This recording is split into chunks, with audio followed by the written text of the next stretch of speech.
121, Madame Fructus. Alors, allez-y. C'est quoi, 121? Très bien. 121, oui. 121. Oui, comme vous étiez plongé dans vos dossiers, je me suis permis de hausser la voix. Je n'ose pas le ton. Simplement, écoutez, si vous avez moins haussé le son à la télévision, vous en auriez plus profité. Oui, il est vrai que nous n'avons obtenu que 36% et vous 25%. Eh oui. Sur la ville de Marseille. Non, c'est pas tout à fait Qu'est-ce que ça aurait été si je m'étais abstenu? Peu importe. Je trouve que vous êtes trop brutal à la télévision. Mais oui. Voilà.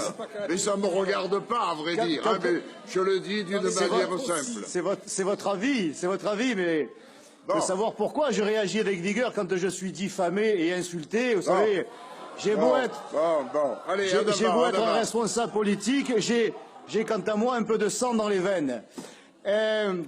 Monsieur le maire,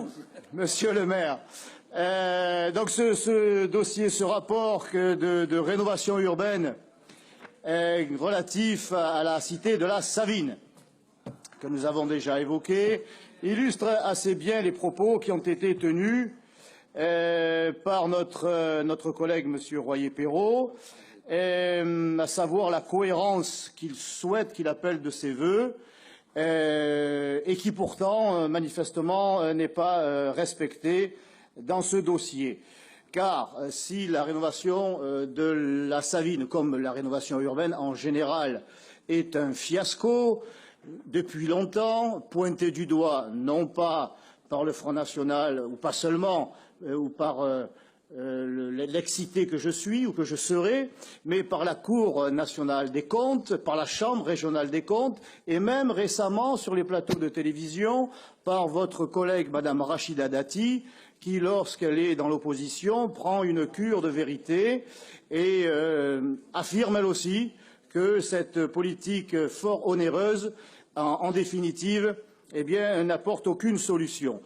En tout cas, elle se traduit ici, dans ce rapport, par la rénovation donc, de la cité de la Savine et la destruction de Tours. Évidemment, les familles doivent être relogées. Et curieusement, la cohérence qui aurait voulu que des arrondissements, voire des secteurs entiers qui sont très en retard en matière de logements sociaux, eh bien, accueillent ces familles, c'est, une fois de plus, les 13e et 14e arrondissements, et en particulier le 13e, le quartier de Château-Gombert, le village de Château-Gombert, qui va accueillir une quarantaine de familles issues de la Savine.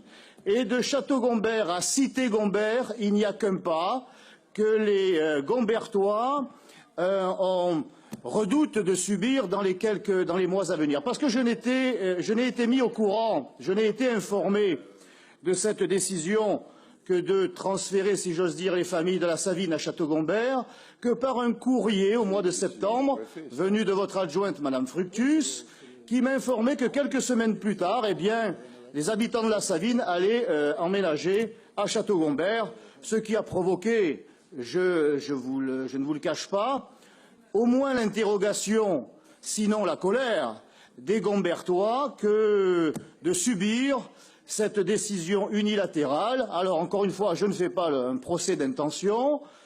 J'espère que les habitants, que les familles issues de la Savine et qui vont bénéficier d'un nouveau cadre de vie, et quel cadre à Château-Gombert, un village provençal qui essaie de le rester malgré la pression des promoteurs et cette fameuse mixité sociale dont on nous abreuve surtout dans le 13e arrondissement. Je rappelle quand même un chiffre important, le 7e secteur, 42% des logements sont déjà des logements sociaux.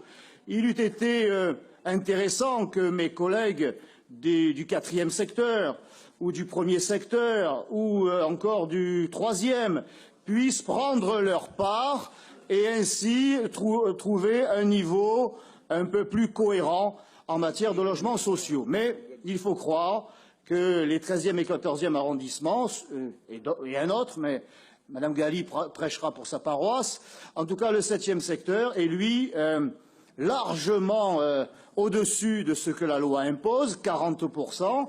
Les CIQ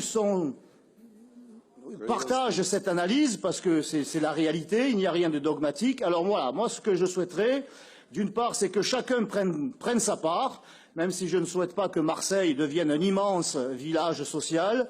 Il faudrait d'ailleurs que l'on commence par arrêter d'accueillir toute la misère du monde que l'on doit évidemment loger. Cela nous permettrait de ne plus avoir la nécessité de construire des logements sociaux, que chacun prenne sa part et que les familles, pour revenir à Château-Gombert, que les familles qui vont emménager en ces lieux prennent conscience de la chance inouïe dont elles vont bénéficier et qu'elles respectent le cadre dans lequel elles vont, on va les conduire, parce que j'ai, par expérience, constaté, et Madame Fructus avec moi, je ne répéterai pas, je ne raconterai pas pour la 10e fois cette fameuse anecdote à l'occasion de la visite du quartier du Vieux Moulin, où même Madame Fructus m'avoua dans un élan de vérité non maîtrisée que cela ne servirait à rien. Bon, eh bien, j'espère qu'à Château-Gombert, le cadre sera respecté, que l'ambiance, je dirais, si je puis dire, provençale sera elle aussi comprise et que l'on n'assistera pas à un nouvel échec et à un nouveau gaspillage de l'argent public. Allez, Madame Galli.